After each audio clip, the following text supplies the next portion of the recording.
খাওয়াবো ওইটা বলে যদি গুম করে ফেলে। আমাদের জায়গাটা হলো অন্য কোনো জায়গায় কিন্তু এত বড় সন্ত্রাস নাই, এত বড় চাঁদাবাজ নাই, এত বড় দুর্নীতিবাজ নাই। ঢাকা আট ছাড়া কোথাও অন্য জায়গায় নাই।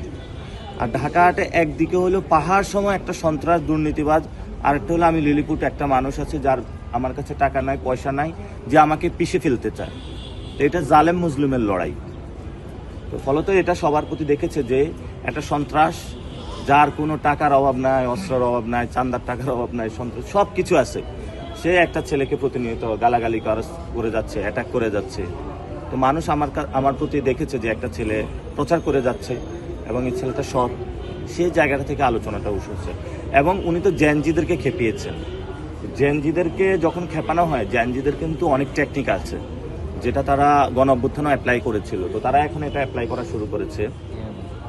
আর বিশেষত উনি মহিলাদের বোরকা নিয়ে কমেন্ট করা, এগুলাতে অনেক বিদ্রুপমূলক কথা রেখেছেন, যেটা এখন সাংবাদিকদের বিরুদ্ধে স্পাইগিরি করতেছে। আপনি সাংবাদিক যারা আছেন ওনারা তো কষ্ট পাবেন না তারা, তখন উনি যে কথাটা বলছে আপনি তো তাকে ভোট দিতে যাবেন না। এখন এখানে অনেক পশুপ্রেমী রয়েছে। এটা তো আবু হুরায়রা, বিড়ালের বাপ, যিনি একজন আবু হুরায়রা সাহাবী ছিলেন, উনিও বিড়াল পালন করেছেন এবং কখনো কখনো আঘাত করেন নাই। কুকুরকে কিভাবে লাথি মারতে পারে? এই জন্য আমি ওই কুকুরটা যদি কোথায় আছে আমি এটা পাইলে ওই কুকুরটাকে মানে গোসল করাইতাম। এই জন্যই যারাই কুকুরকে লাথি মেরেছে ওরা অপবিত্র, কুকুর পবিত্র।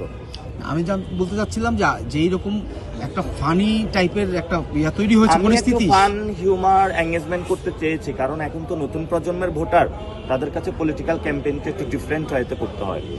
এবং আমি সেই জায়গাতে নিয়ে গিয়েছি যাতে হলো এখানে একটা মানে কথার মধ্যেই থাকে, ফিল্ডে আমি কোনো সন্ত্রাসী অ্যাক্টিভিটিস যারা করে ওইখানে যাতে না গড়ায়, এবং সবাইকে এটার মধ্যে নিয়ে এসেছি। পুরো বাংলাদেশে আমরা চেয়েছিলাম যে একটা ইলেকশন ভাইব দেওয়ার জন্য, সেই জায়গাটা আমি বলেছি। আর আমাদেরকেও বাচ্চা নাতি অনেক বলে ট্রিট করেছে, যেটা অনেকে ফান পেয়েছে।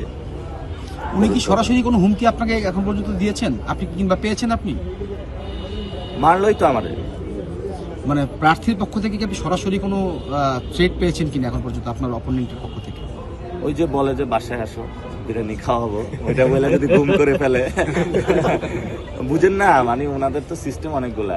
ওই যে আমাদের যখন আন্দোলন করতেছিলাম, তো বিভিন্ন জায়গায় বলছিল গণভবনে একটু আসো, তোমাদেরকে নাস্তা টাস্তা করাবো। ওই সময় আমাদেরকে হ্যাঁ ডিবি হারুন দেখেন না, ভাত খাওয়াইছে, এটা মানুষের সামনে দিছে। পরে উনি আমার বিরিয়ানি খাওয়াইতে নিয়ে বিরিয়ানি খাওয়াবে, এটা ছবি দিবে, আর ভিতরে যে আমার কেলাবে। আমার ওই কেলানি খাওয়ার তো দরকার নাই। গুম করে ফেলে আমার টের পাওয়া যাবে না। ওই যে এরশাদ শিকদার নাকি কারো গুম করে হলো মাগুর মাছকে খাওয়াইতে।